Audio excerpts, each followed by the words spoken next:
I don't finish games. Don't get me wrong, I play a lot of games. Most of my time is just spent doing this. There are some games, however, that make me feel guilty. As an enjoyer of the medium and someone with incredible amounts of respect for its stories and its developers, I feel guilty not having finished the fight, or not having 100%ed any of the Doom reboots. With these games, however, that's not the case.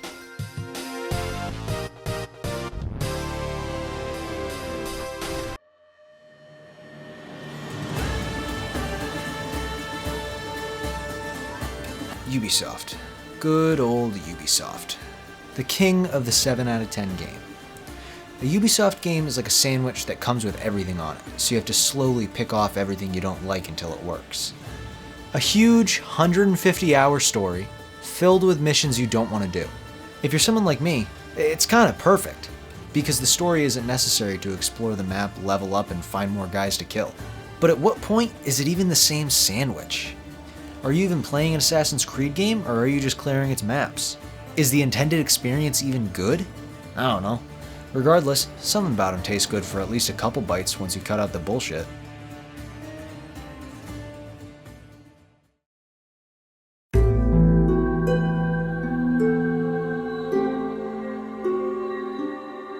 I feel bad that I never finished Resident Evil 2 Remake.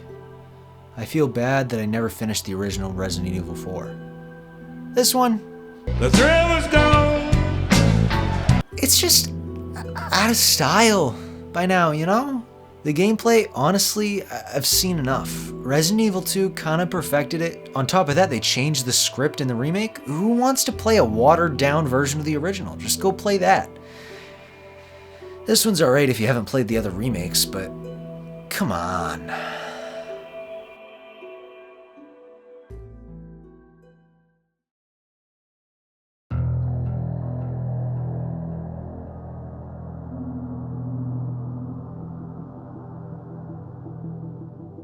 You goddamn bastards.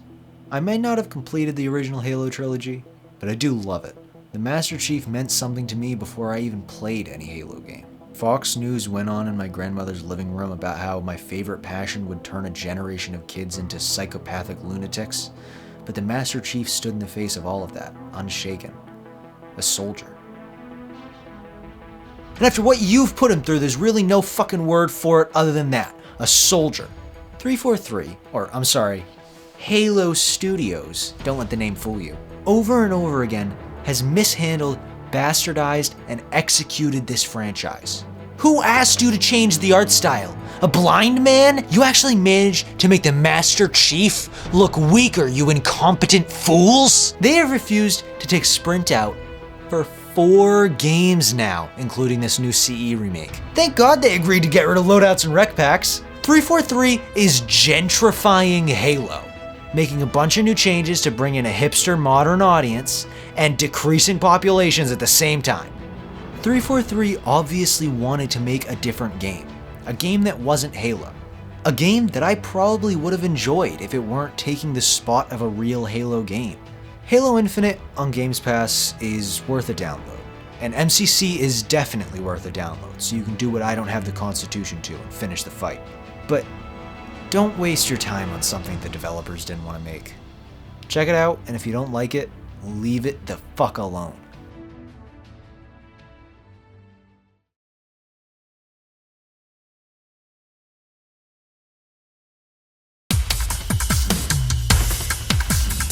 The celebrities aren't the only selling point of Rocket City. I promise. This game is so much more fun than Payday 2. Its roguelike formula makes repetitive heists feel different from each other, yet share similar hallmarks to let you learn to move through them.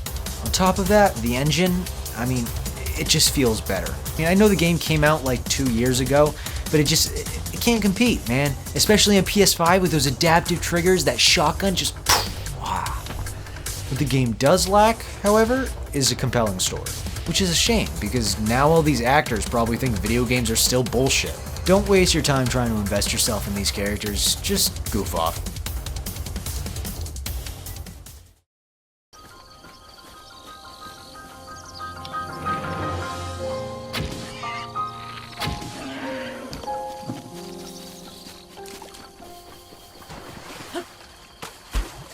I like Breath of the Wild a lot, but it really fits into the whole idea of this video. The Great Plateau is just that. Great. Chock full of stuff to discover. The main game, however, is less dense. Shrines are infrequent at best and downright annoying at worst, leading to the total collapse of determination. The 4 beasts are so far away from each other, and there's fucking nothing to do in between. Where are the fights? They were everywhere in the Great Plateau. Zelda has some really cool moments, but once you get bored, I don't think it's worth sitting through all that pushing the left stick forward.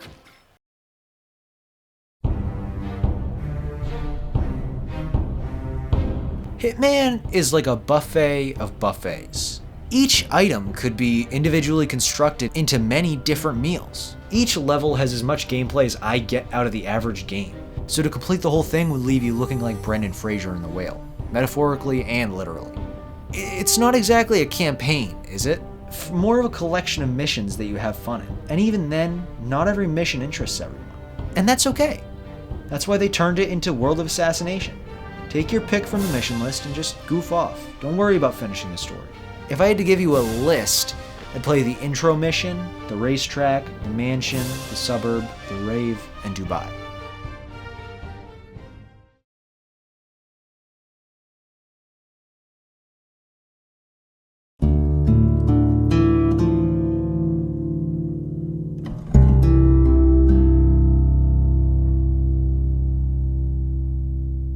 I like this game. I know, shocking.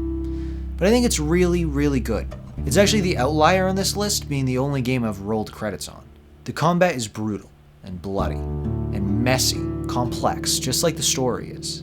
It tries to make you empathize with a character in a way that's never been done in art before. And even if it doesn't quite succeed, I love it for the attempt. You should play exactly 10 hours of The Last of Us Part 2.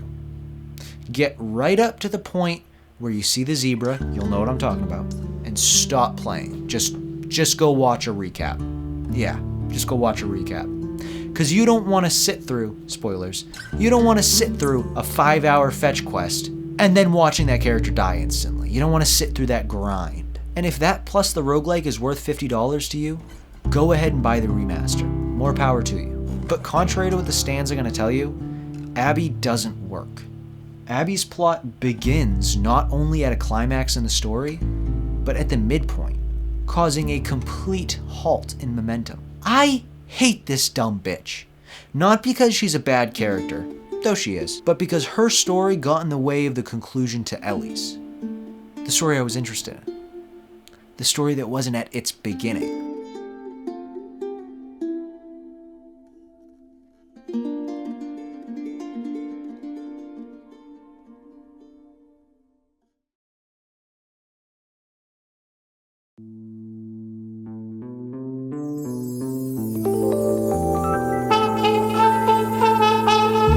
Heresy, I know, blasphemy to the gods, but I have way more hours in GTA Online than GTA 5, and I think Rockstar likes it that way. GTA O just has a better open world, and GTA 4 has a better story. I mean, GTA 5 has an alright set of characters. Trevor steals the show, really.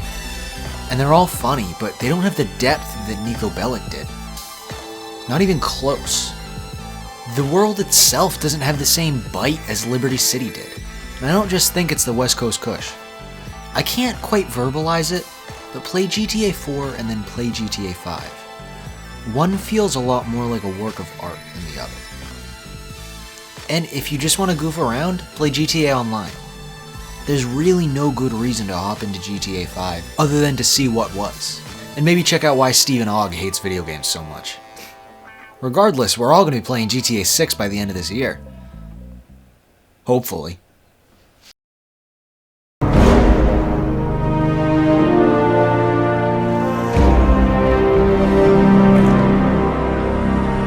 Yeah, all of them. With the other games in this list, I know about their stories at least. I know how they start, how they go, how they end. I know nothing about Bethesda main quests. I don't want to go find my son, I don't want to go find my dad, I don't want to go find my dragon daddy. I want to go kill things. You know, I almost finished Starfield, but But then I got to the armor area and they explained what it is. I said, no way. I say, hey, spaceman. As long as your hands are free, reach over here and fondle my balls, would you please? I felt unsatisfied and wished I hadn't played any mission past the one where I got the cool ship. These games are for messing around, pure and simple. Find a small, quaint story across the stars, or across the wasteland, or across Skyrim. But don't just do what you're told. That's no fun.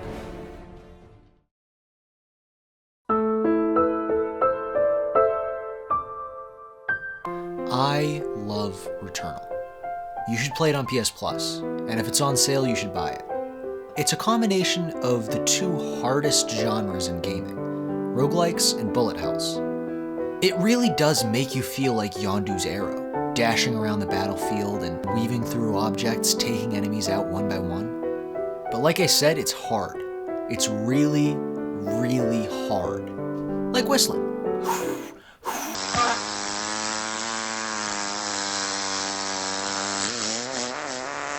I wouldn't blame someone for quitting a game like this. Shit, I did. It's punishing and it's brutal. And for some people, that's gonna end in, "Oh yeah, finally!" And for some other people, it's gonna end in, "Oh my god, finally." I guess the whole point of this list really is, don't burn yourself out on a game that you're not enjoying. Get what you want from her and Broomafest!